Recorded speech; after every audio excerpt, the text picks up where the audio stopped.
Now, he hasn't minced his words since Russia rolled tanks over the border and began a bloodthirsty bombardment of his nation. Ukrainian President Volodymyr Zelensky has addressed the European Council, calling out states that failed to back him and slamming EU sanctions as too little, too late, arguing that Germany's greed for gas not only enabled Putin, but triggered the energy crisis now gripping the continent. But full marks go to former USSR satellite states and Scandinavia. But conspicuous by their absence are many of the richer Western nations who never lived behind the Iron Curtain, other than Germany, whose relationship with the Kremlin has been hideously exposed. Meanwhile, French President Emmanuel Macron has slammed Britain for giving tanks to Ukraine. Yet France used loopholes to dodge EU sanctions and sold 152 million euros of military kit to Moscow. You fast learn who your real friends are in a crisis. Meanwhile, in Ukraine, politicians once on opposite sides are united in brave defence of their country, old animosities cast aside. But joining me now is Sviatoslav Yurash, Ukraine's youngest member of parliament and a member of President Volodymyr Zelensky's Servant of the People Party, and also Ukrainian lawyer and opposition MP Lesia Vasylenko. Lesia, let's start with you. I understand you sent your 3 children away to safety and decided to stay behind and fight. That must have been a heart-wrenching decision as a mother. That was the only decision that I could make. I gave my children life to live, and I want them to live it to the full, meaning that I will not allow Putin to steal their childhood from them. So despite the choice being hard, and despite the fact that I haven't seen them for the longest time now, that was the only reasonable choice to make. And I actually urge right now all civilians who are not taking up arms and who are not fighting to get out of the densely populated cities across Ukraine, because, to be frank, in the war zone, civilians are always a liability, because the army then needs to take care of the people, of the civilians, rather than doing their main job, that is fighting the enemy and killing the enemy. And how many other women like you have decided to stay back at home and take up arms? Because a lot of the caravan of people fleeing for their safety are understandably women and children. A lot of women are taking their children to safety, and this is a job in itself, and this is their contribution to the defense and security of Ukraine. A lot of the women are staying back and fighting. Today, the Ukrainian army is composed of 15% of women. The same goes for the territorial defense units. A lot of women have taken up arms and joined their local community defense units, standing shoulder to shoulder with the men protecting their land. It all depends on what your skill set is, what you know, whether you know how to use a weapon, whether you had practice of how to use it, and B, of your readiness and what you are prepared to do for your country. I think that at this time, there's no judgment. Whoever is doing whatever, as long as it's for the benefit of Ukraine, are heroes in Ukraine. Really, what we see now is freedom being forged under the fire of missiles being shot from Russia over Ukraine. And what we see, the second thing, is a nation of superheroes being formed and united in these days of war. Yeah, Sviatoslav, I mean, you are a nation of superheroes. It's remarkable. Just a month ago, you and Lesia would have been opposite sides of a chamber, disagreeing with each other politically. Now you find yourselves essentially standing shoulder to shoulder for the defence of your nation. What has that last month been like for you? Well, there's no other choice. The reality is our nation is attacked as a whole. Putin has very clearly laid out his goals in a speech he made a week before the full-scale offensive began, and the reality that we are basically fighting for everything. We cherish everything that is dear and near, and in this fight there is no opposition, there is no government, everybody is joined in. The reality is there's a reason why every single vote in the parliament now has passed with 300 votes, so constitutional majority. That is basically unity like you've never seen it before. And as far as the fight is concerned, I mean, Kiev was a frontline city from day one.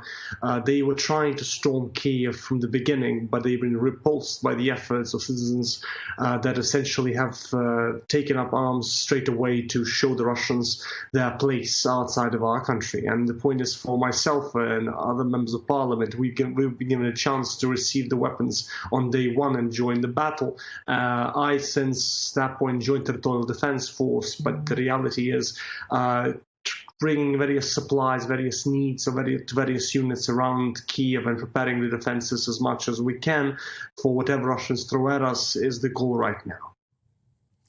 And in terms of whether you think life will ever go back to normal, it must have been an incredibly long month. Your president once again calling on EU countries to do more. Do you feel like there's progress? Do you feel like Russia's being pushed back and you can see light at the end of the tunnel? Or is it just feel like an interminable hell for you? Well, it's very clear that in the month that passed us by, the motivations moved from defiance to the fact that we all have lost dearly in this war, and we all lost people that we knew either to fighting or fleeing or suffering in this battle of ours. And there's a reason to try and seek justice right now in the fight that is going on. So the point is, we are united in our defiance, in the clarity of the goal here as never before. And for that reason, I'm sure history is the best guide to what happens. That is, we shall persevere against the despot who thinks he can defy the whole world. Lesia, it's remarkable speaking to you both. I mean, Ukrainians have been such an inspiration to the rest of the world as we look at politicians, ordinary people fighting for their nation. Is there a red line? Is there a cutoff point at which point you would decide this is enough, I need to leave, I need to get back to my children?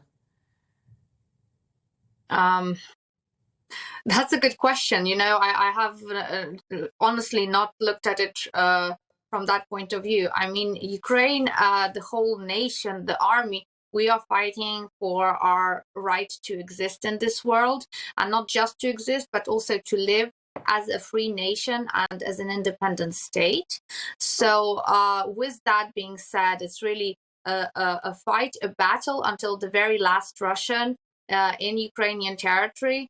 And we are giving our all to this. Every morning we wake up with the same thought, okay, what else can I do to keep Ukraine going, to keep Ukraine standing as an independent state? All the other thoughts, they are sort of secondary. So once I have established a safe place for myself and for my family, for my children, that is it. The whole focus has shifted. But you're asking a very painful question, but a very important one at that. I mean, the goal will be, in the worst case scenario, the goal will be for the Ukrainian parliament and for the Ukrainian government to retain its legitimacy, so that the decision making in the country can continue to be made, whether from inside the country or from outside the country. We're now talking about contingency plans for governments or parliaments in exile. This is a possibility which is discussed by very, very few people in the country for security reasons, but it is being discussed in case of a worst case scenario. But for us ordinary parliamentarians and for the ordinary people, it's still something. It's a contingency plan. It's very far off from where we are now. And at this point in time, we are confident that we still have control over most of the cities in Ukraine, and we are confident that with that control, we can do a lot to push the Russians out from Ukraine. And finally, Sviatoslav, I mean, I just want the two of you to sort of speak to each other, because at one point you were rivals politically, and now you find yourself in this exceptional circumstance with your world turned upside down. Do you have messages of support for each other to keep each other's sort of will and determination alive?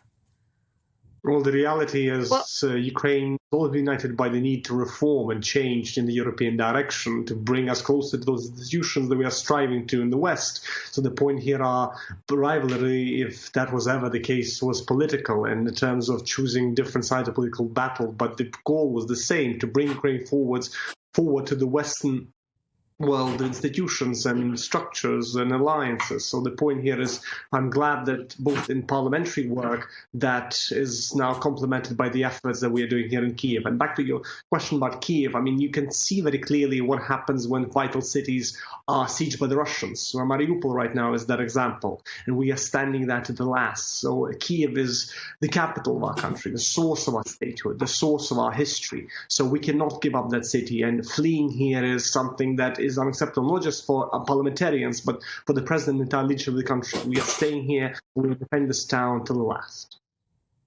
Yeah, and Lesia, any final word from you? Yeah, so I don't think that we were ever like rivals with Sviatoslav in any case. I shouldn't like to think so, but I must say that I'm actually very happy to see him, albeit on the same screen, because we haven't seen each other. Well, actually, no, we saw each other yesterday in Parliament. So we had a parliamentary sitting, and it's always such a delight, when we see our colleagues, when we have the opportunity to hug each other, just stand next to each other, to say a few kind words. The energy and the inspiration coming from each other, from wherever we are in Ukraine right now, it's what keeps Parliament going, and it's what keeps the nation going in reality. So I would just like to say to every single Ukrainian, and Yaroslav included, just keep safe and keep fighting, and united we stand, and Ukraine will prevail, and Slava Ukraini. Sviatoslav, Amen. extremely moving. You are both remarkable. Thank you so much. It's been an honour having you on the programme. Thank you. Thank you.